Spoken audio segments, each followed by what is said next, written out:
자, 9번째 썰 한번 가보도록 하겠습니다. 댓글 컨텐츠고 영상 제목, 유럽의 남녀평등 사회가 얼마나 혹독한지 모르는 듯. 여자에게 절대 좋은 게 아닙니다.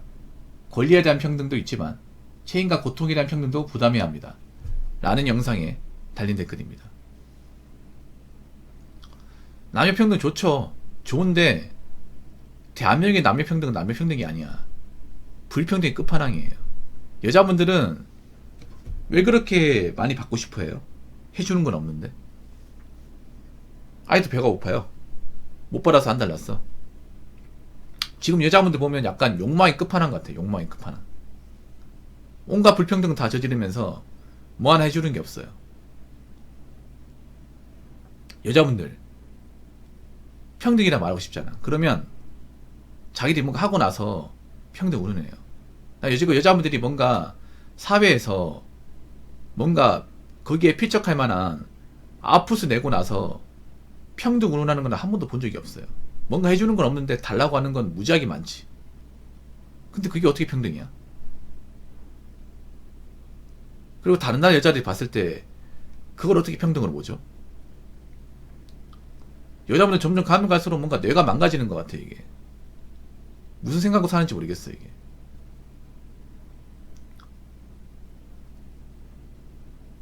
평등의 가장 좀 발전된 국가가 유럽이에요. 유럽. 유럽은 평등이 맞아. 왜냐하면 남자가 여자가 철저하게 반반씩 하니까.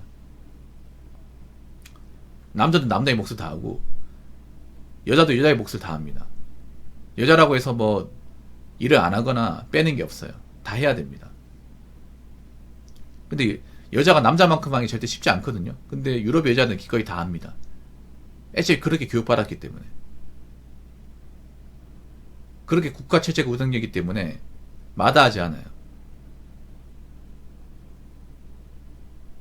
그리고 우리나라의 그런 FM 사상, 뭐 페미 사상도 유럽에도 있거든요. 유럽이 원조죠.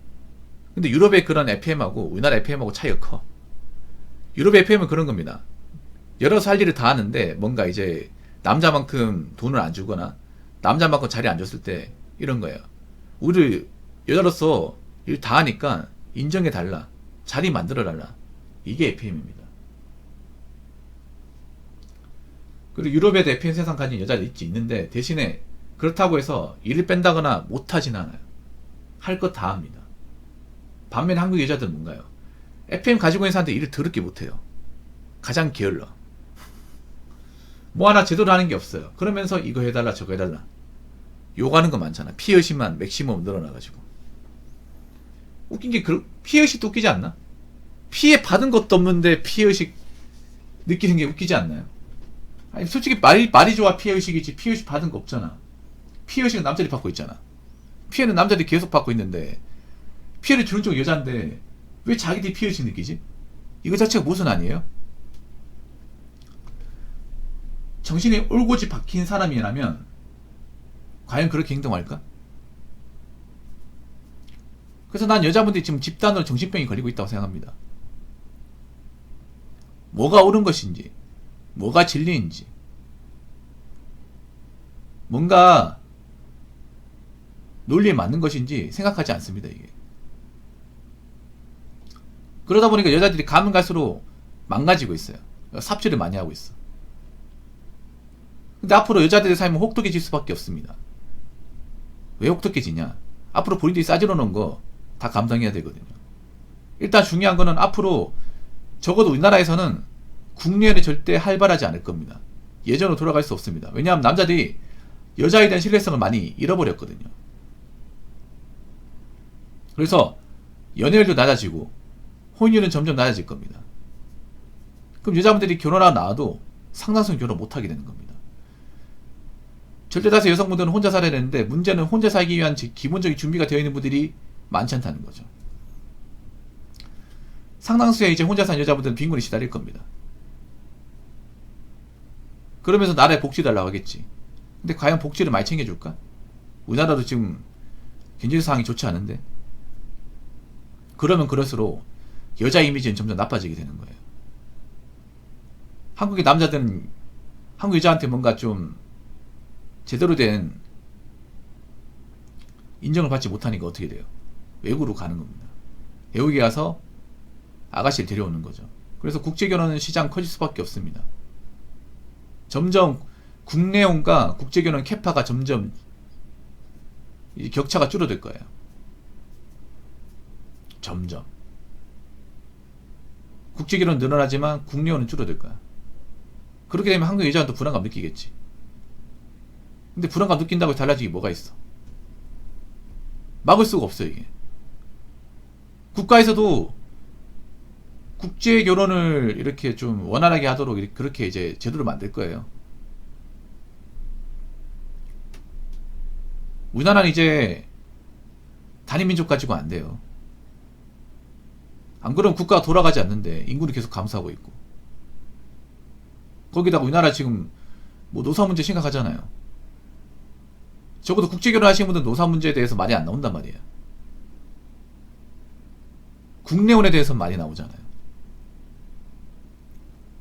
그래서 남자들은 점점 가면 갈수록 여자가 나이 먹었잖아요. 그럼 여자를 안 봐. 예뻐도 여자를 안 봐요. 나하고 아무 상관도 없는 사람이야. 그럼 여자분들 중에 나이 먹은 사람은 당연히 결혼 못 하는 거예요.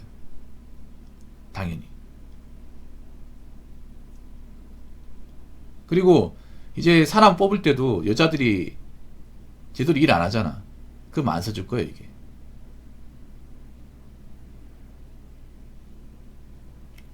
앞으로 그런 사회로 가게 될 가능성이 큽니다. 물론 이런 얘기 들을 여자분들은 많지 않겠지만. 자, 댓글 한번 읽어보도록 하겠습니다.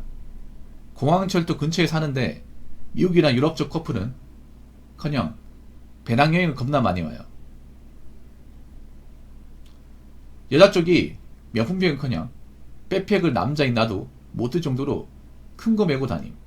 남친이나 남편이나 진정한 자유 배낭여행이면서 견문을 넓히러 오는 것 같습니다. 아, 이거 저도 봤어요.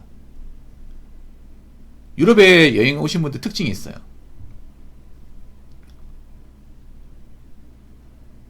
특징이 뭐냐 하면 우리 왜 그 백팩 같은 거 있죠. 우리 그 트레킹 할 때 쓰는 큰 백팩 있죠.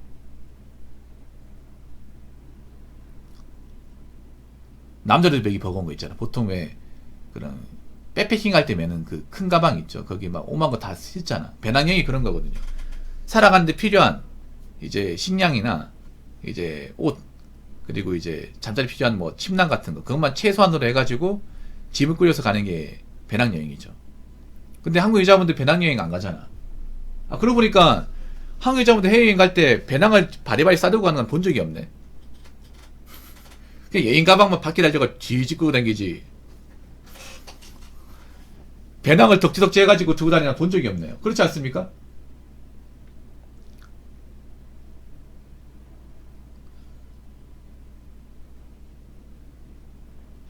여자분들 배낭여행 가라고 하면 갈까요? 여자분들 보통 어떻게 가는지 아세요? 크록스나 아니면 딸다리 신발 있죠. 딸다리 신발 신고 여행 가방 같은 거 있죠. 바퀴를 지지 끌고 다닙니다. 선글라스 하나 걸치고.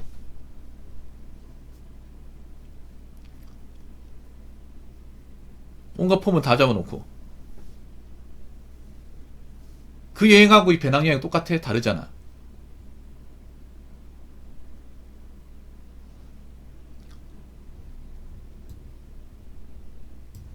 그러니까 배낭여행 간다는 건 뭐냐면 이렇게 가면 힘들지. 어느 정도 고생을 각오하겠다는 겁니다.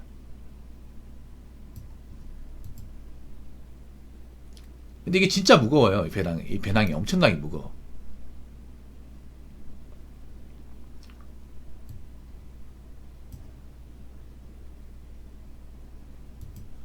그래서 저도 길거리 걸어가다가 외국에서 여행 오신 여자분이 있어요. 보면 어떤 거냐면 일단 화장을 안 해요. 맨 얼굴이야, 맨 얼굴.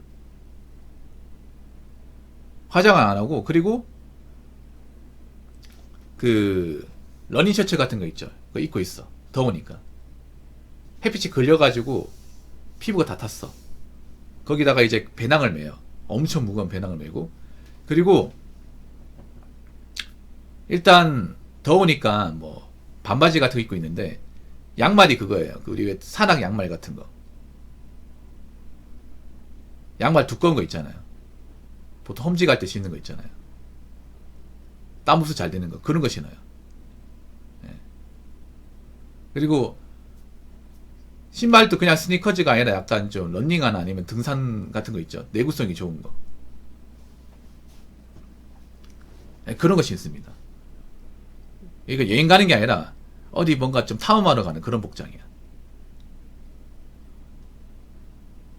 그 시내 같은 데 가니까 그런 분도 있더라고. 근데 신기한 건 뭐냐. 그분들은 남의 시선 신경을 안 써요. 남의 시선을. 한국 여자들이 약간 이렇게 째려보는 식으로 보는데 자기들 신경을 안 써. 니들이 어쩔 거야 하는 분위기입니다. 당당해요. 한국 여자한테 볼 수 없는 게 바로 그런 거야. 그 당당함. 만약 같은 한국 여자가 그렇게 막 이렇게 짐 싸들고 있으면 한심하게 봤을걸?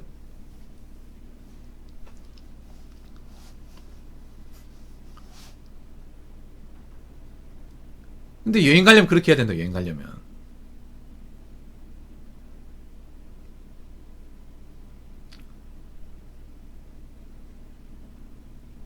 와, 근데 그렇게 하면 진짜 힘들긴 하겠더라고요. 가방 메고 하루 종일 왔다 갔다 거리면, 와. 근데 그렇게 하면 살 빠지겠다, 진짜. 살 제대로 빠지겠다. 유산소 제대로 될 거 아니야, 이게. 야. 근데 그게 진짜 여행이긴 해, 그게. 추억은 많이 남을 거 아니에요. 진짜 여행은 뭐냐면, 있잖아요. 두 다리도 많이 걸어댕겨야 돼. 걸어댕기면서 많이 보고, 많이 느끼고, 많이 가봐야 돼요. 그러면서 좀 고생하고, 수고스럽더라도, 거기에 정치를 많이 느껴야 돼. 원래 인간이란 그렇거든요, 뭐냐면, 그, 인간이라는 게, 고생을 해봐야 오래 남습니다. 여행이라는 게 값어치가 있으려면, 그만 고생을 해봐야 돼. 고생해서 뭔가를 가보면 그게 머릿속에 굉장히 오래 남아요. 그래서 오히려 진짜 여행은 무전여행 같은 거 있죠. 뭐 돈 없이 뭐 배낭만 메고 걸어다니면서 그 지역 한 바퀴 돈다거나 왕복으로 걸어다니는 그런 게 더 오래 남는다니까. 물론 그 고생이야. 생고생이죠. 멀쩡한 차 놔두고 그게 뭐한 짓인가. 고생이긴 한데 오히려 그런 고생이 삶에서 도움이 많이 돼요. 오히려 여행은 많이 움직여서 발자취를 많이 남겨야 돼. 물론 그렇게 하면 발도 아프고 다리도 아프고 힘들죠. 뭐하러 생고생가 싶지. 근데 그렇게 뭔가 생고생을 해봐야 나중에 여행 끝나고 나서도 아 그땐 그랬었지. 추억으로 많이 남을 수 있어요. 몸에서 많이 체득이 된 거다 보니까. 근데 여자분들 여행은 보통 뻔한 데 가는 거잖아. 사진 말고 남기는 게 없잖아요. 얻는 게 뭐가 있어. 그래서 보면 이런 거 보면 참 외국 여자하고 한국 여자하고 참 차이점이 크구나. 예. 한국 여자는 가면 갈수록 이제 여행에 대한 버블이 심해지는데 외국 여자들은 정말 여행하러 온 사람들이 많구나 라는 것을 느꼈습니다. 자, 이상으로 9번째 썰 마치도록 하겠습니다.